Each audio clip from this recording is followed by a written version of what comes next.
ဟာဆိုရင်လူတိုင်းအတွက်နံပါတ်1အရေးကြီးဆုံးဖြစ်ပါတယ်အခုလိုတော်လှန်ရေးကာလမှာဆိုရင်ပို့ပြီးတော့အရေးကြီးတဲ့မရှိမဖြစ်လိုအပ်ချက်လည်းဖြစ်ပါတယ်တော်လှန်ရေးကာလ9နှစ်တာအတွင်းမှာဗစ်တိုးရီးယားထူထူပြုစီယုံကြီးဟာဆိုရင်လည်းတော်လှန်ရေးနဲ့အတူတိုးတက်ပြောင်းလဲမှုများစွာရှိခဲ့ပြီလည်းဖြစ်ပါတယ်ဒီအကြောင်းအရာတွေကို Victoria General Hospital ရဲ့တာဝန်ခံဖြစ်တဲ့ဒေါက်တာဂျုံပီကနေပြောပြပေးသွားမှာဖြစ်ပါတယ်ကျွန်တော်တို့ Victoria စေယုံကိုလွန်ခဲ့တဲ့2022 August လမှာ Victoria Health Committee ဆိုပြီးတော့အစချီပြီးကျွန်တော်တို့ဒီစေခန်းလေးကနေစေယုံအဖြစ်သူပြောင်းခဲ့ကြတယ်ရှိပြီးတဲ့ဆရာဝန်တွေဆရာမတွေနဲ့နောက်ပိုင်းကျွန်တော်တို့ရဲ့အကူအထရရတဲ့ကိုကြီးတွေspecialist တွေ join လာတဲ့နောက်ပိုင်းမှာတဖြည်းဖြည်းနဲ့လုပ်ငန်းဆောင်ရွက်မှုတွေကကြီးလာတယ်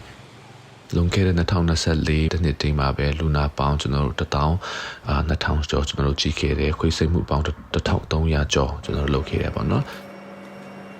surgical ward ရဲ့ orthopedic ward ရဲ့ general ward ရဲ့နဲ့ outpatient department ရဲ့ဆိုပေးထားတယ်ပေါ့နော်လေဝတ်ခွေထားပြီးတော့လေဝတ်ခွေထားတဲ့နေရာမှာနေ့စဉ်နဲ့အများကျွန်တော်တို့ပြည်သူလူထုကျန်းမာရေးဆောင်ရှောက်မှုကိုပေးနေတယ်အဲ့ဒီမှာကျွန်တော်တို့ရဲ့ဒီရှေ့တန်းမှာတိုက်ပွဲဝင်နေတဲ့ရေပေါ်ရေဘက်တွေလည်းပါနေတာပေါ့နော်ပြီးနောက်တစ်ခုကကြတော့ဒီဝန်ထမ်းအင်အားအနေနဲ့ကျွန်တော်တို့အယောက်90ကျော်ဆရာဝန်12ယောက်ရဲ့ဒီနတ်စကနေရောက်နေပေါ့နော်ကျွန်တော်တို့နေ့စဉ်နဲ့အများအလုပ်လုပ်နေတဲ့ဟာတွေတော့ရှိတယ်ဒီတာရကြည့်မယ်ဆိုလို့ရှင်ကျွန်တော်တို့တရက်ကိုအနည်းဆုံး3-4ယောက်တော့ခွေးစိတ်မှုကျွန်တော်တို့လုပ်ကြတယ်ပေါ့နော်2023ဇန်နဝါရီလမှာလေရင်ကာလဖြစ်တယ်ဒါပေမဲ့ပြတဲ့နေရာမှာလူတော့မတည်ခဲ့ဘူးဒါပေမဲ့ကျွန်တော်တို့ရဲ့စိတ်ဌာနကစီစတိုရဲ့ပြီးလို့ရှိရင်ဒီ OPD department တွေအကုန်လုံးပါသွားတယ်ပေါ့နော်အဲ့ဒါတွေကိုကျွန်တော်တို့အဲ့တုန်းကတော့ပြီးမလုပ်တော့ဘူးဆိုတာမျိုးမထားပဲနဲ့အကောင်းဆုံးတွေကဒီဆရာဝန်ဆရာမတွေကဝိုင်းလုပ်နေကြတယ်ခုလူတွေအကုန်လုံးကဝိုင်းဝင်ပြီးတော့ကျွန်တော်တို့ပြန်တိဆောက်ကြတယ်ပေါ့နော်ခုချိန်ထိကျွန်တော်တို့လူနာဆောင်ရှောက်မှုဆိုလို့ရှိရင်တော့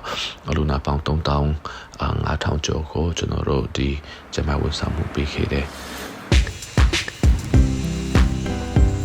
ဒီချီဆုံးတွေမှာပါတဲ့ဟာဆေးရုံက teaching hospital ပုံစံမျိုးတွင်ပြောင်းလာတယ်ပေါ့နော်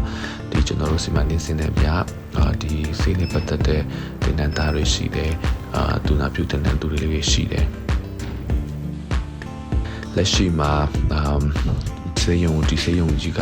ဒီချင်းပြည်တစ်ခုလည်းမဟုတ်ဘဲနဲ့တခြားတိုင်းသားဒေသတွေကိုဒလိုင်းရေးပေါ်တွေဘက်တွေတဲ့အရန်ကိုအားထားရတဲ့စေယုံကြီးဖြစ်လာတယ်ဒါမှကျွန်တော်တို့ဒီစေယုံကြီးဆက်သွားဖို့ငွေကြေးအထောက်ပံ့တွေများကြီးလိုအပ်တယ်ကျွန်တော်တို့အနေနဲ့တနိုင်သမျှဒီပြည်သူလူထုရဲ့ဝန်ဆောင်မှုကိုဆက်ပြီးပေးဖို့ရတော့ပေါ့နော်ကျွန်တော်တို့ရဲ့ပြည်သူလူထုဒီ support ကတော့ရှောက်လိုအပ်နေတယ်ဆိုတာလေးတစ်ချက်ပြောချင်တယ်